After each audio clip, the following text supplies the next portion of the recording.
আগামী 21শে সেপ্টেম্বর রবিবার সর্বপিতৃ অমাবস্যা অর্থাৎ মহালয়া। এই মহালয়ার দিনে পিতৃপক্ষের অবসান হয়ে দেবী পক্ষের সূচনা হয়। অন্যান্য বছরের তুলনায় এই বছর মহালয়ার দিনটি আরও বিশেষ হতে যাচ্ছে, কারণ এই দিনে ঘটতে চলেছে এবছরে শেষ সূর্যগ্রহণ। বন্ধুরা, মহালয়ার দিন এই সূর্যগ্রহণ পড়ায় এর বেশ কিছু প্রভাব এবার আমাদের জীবনে আসছে। আজ আমরা আমাদের এই ভিডিওর মাধ্যমে আপনাদের সঙ্গে আলোচনা করব মহালয়ার দিন সূর্যগ্রহণটি কখন শুরু হবে এবং কখন শেষ হবে, কোন কোন স্থানে এই গ্রহণ দৃশ্যমান হবে, এর প্রভাব কি পড়তে চলেছে আমাদের জীবনে, কোন কোন রাশি এই গ্রহণে সবচেয়ে বেশি ক্ষতিগ্রস্ত হবে এবং সর্বোপরি আলোচনা করব মহালয়ার দিন এই গ্রহণ পড়ায় তর্পণের সময় কি কি সাবধানতা অবলম্বন করতে হবে। অনুগ্রহ করে ভিডিওটি প্রথম থেকে শেষ পর্যন্ত দেখুন। অনেক অজানা বিষয় আজ আপনারা আমাদের এই ভিডিওতে জানতে পারবেন। আর দেখবার পর যদি বিন্দুমাত্র ভালো লেগে থাকে তাহলে আমাদের এই চ্যানেলটি সাবস্ক্রাইব করে আমাদের পাশে থাকুন। বন্ধুরা, আগামী 21শে সেপ্টেম্বর সূর্যগ্রহণটি কন্যা রাশি এবং উত্তরা ফাল্গুনী নক্ষত্রে হতে চলেছে। এই গ্রহণ লাগবে ভারতীয় সময় রাত 10:59 এবং গ্রহণ ছেড়ে যাবে রাত 3:23। গ্রহণ সর্বাধিক স্তরে পৌঁছবে রাত 11:11। বন্ধুরা, এই গ্রহণ আংশিক সূর্যগ্রহণ, যা ভারতে দৃশ্যমান নয়। এটি দৃশ্যমান হবে দক্ষিণ গোলার্ধে, যেমন অস্ট্রেলিয়া, আন্টার্কটিকা, প্রশান্ত মহাসাগর এবং আটলান্টিক মহাসাগরীয় অঞ্চল থেকে। ভারতে দৃশ্যমান নয় বলে এর সূতককাল এখানে বিবেচ্য নয়।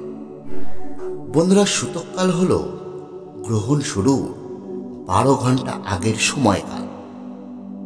তার সঙ্গে সঙ্গে বলে রাখি, এই সূর্যগ্রহণ ভারতে দৃশ্যমান না হওয়ায় ভারত, বাংলাদেশ সহ গোটা উপমহাদেশে তর্পণ সহ কোনো মাঙ্গলিক কাজেই এবার মহালয়ার দিন কোনো বাধা নেই।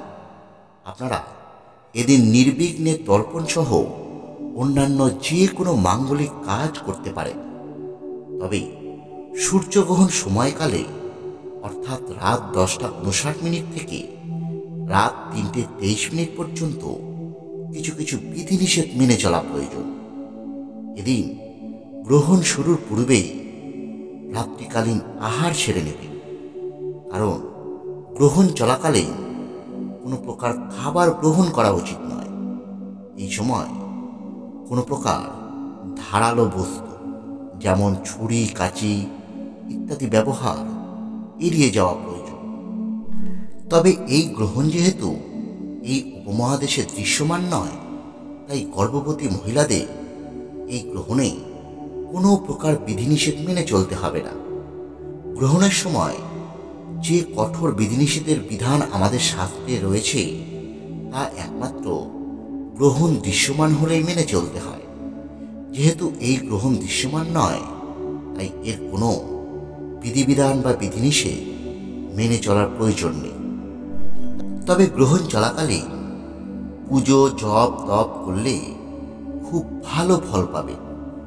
যে কোনো মন্ত্র বা গুরুমন্ত্র এই সময় জপ করলে খুব তাড়াতাড়ি তা সিদ্ধ হয়ে থাকে। ভক্তের মনস্কামনা পূরণ হয় এই গ্রহণ চলাকালে কোনো মন্ত্র জপ করলে।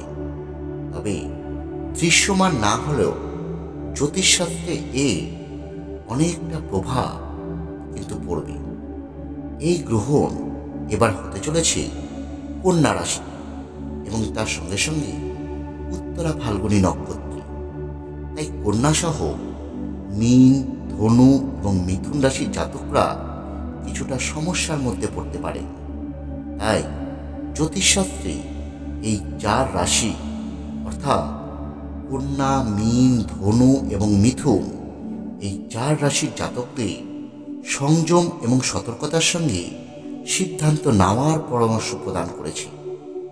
এই 4 রাশির জাতকরা মন্ত্র জপ, দান, ধ্যান করলে তা সমস্যার পরিমাণ কিছুটা কমাতে পারে বলে মনে করছে আমাদের জ্যোতিষশাস্ত্র। বন্ধুরা, আশা করি আমাদের এই ভিডিওটি আপনাদের ভালো লেগেছে। যদি সত্যি ভালো লেগে থাকে তাহলে আমাদের এই চ্যানেলটি সাবস্ক্রাইব করুন, ভিডিওটি লাইক করুন। ধন্যবাদ। সকলে ভালো থাকুন।